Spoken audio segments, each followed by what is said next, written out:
أحمد الله رب العالمين وأصلي وأسلم على سيدنا رسول الله صلى الله عليه وسلم، ثم ما بعد. أحبتي في الله أينما كنتم، السلام عليكم ورحمة الله تعالى وبركاته. تناقلت وسائل الاتصالات والشبكة العنكبوتية بالأمس وأول أمس هذه الإشاعة المكررة برحيل الشيخ اللي هو العبد لله يعني.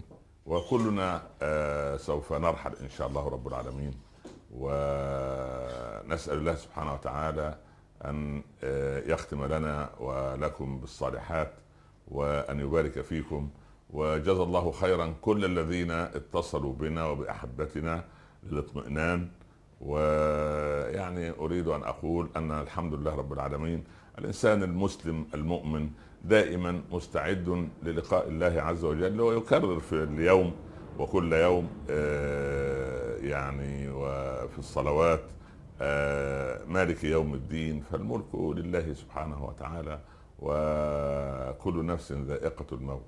لكن الحقيقة الانزعاج الذي رأيته في الاتصالات الكثيرة جدا لي ولأحبتي بوسائل الاتصال المختلفة، يعني أراحت الإنسان في أن هناك من يحبنا حبا جما، وهذا من فضل الله عز وجل.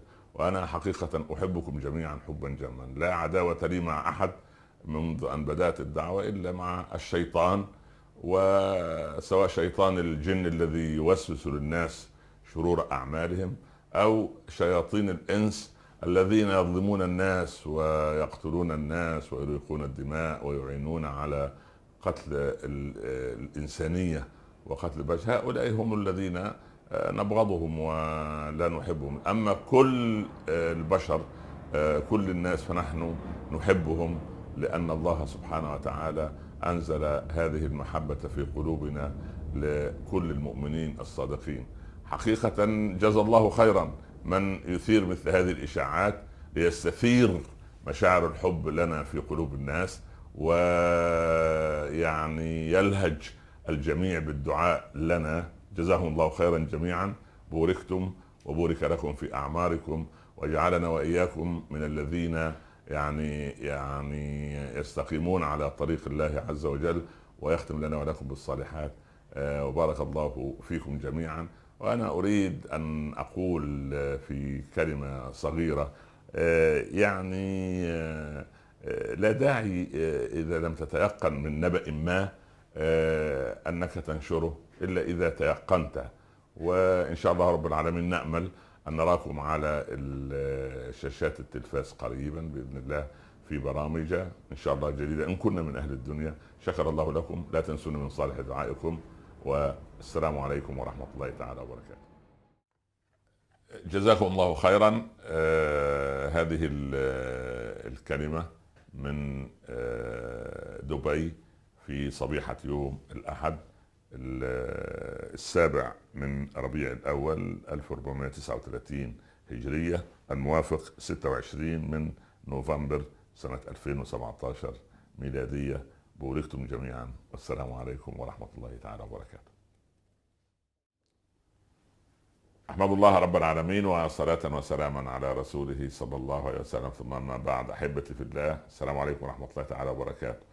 في صبيحة يوم الأحد الموافق 7 من ربيع الأول 1439 هجرية، والسادس والعشرين من شهر نوفمبر سنة 2017 ميلادية، أحييكم جميعا وبارك الله فيكم.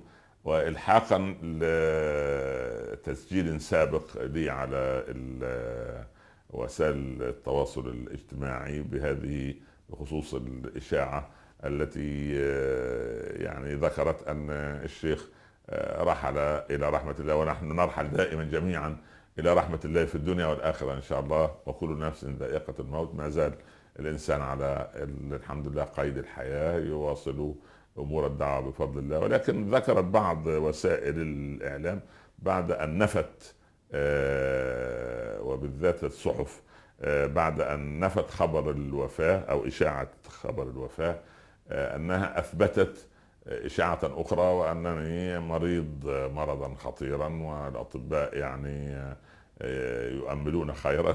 على كل، جزا الله خيرا الأطباء وجزا الله خيرا كل من يصنع الخير، لكن أنا بفضل الله معافى، وأنا أتكلم من مكتبي وواصل عملي الدعوي، وأتلقى كما هي العادة كل يوم آلاف الإيميلات والاتصالات، ومكتبي يعمل الحمد لله، وأعود للبيت، يعني الامور ماشيه طبيعيه بفضل الله سبحانه وتعالى.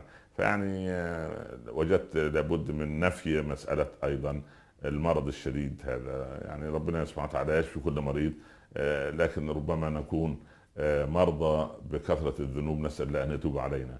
لكن المرض الجسد الحمد لله الذي عافانا ويعافي كل مريض. جزاكم الله عني خيرا، ولا تنسوني من صالح دعائكم، وبارك الله فيكم، وبورك لي ولكم في القرآن العظيم، والسلام عليكم ورحمة الله تعالى وبركاته.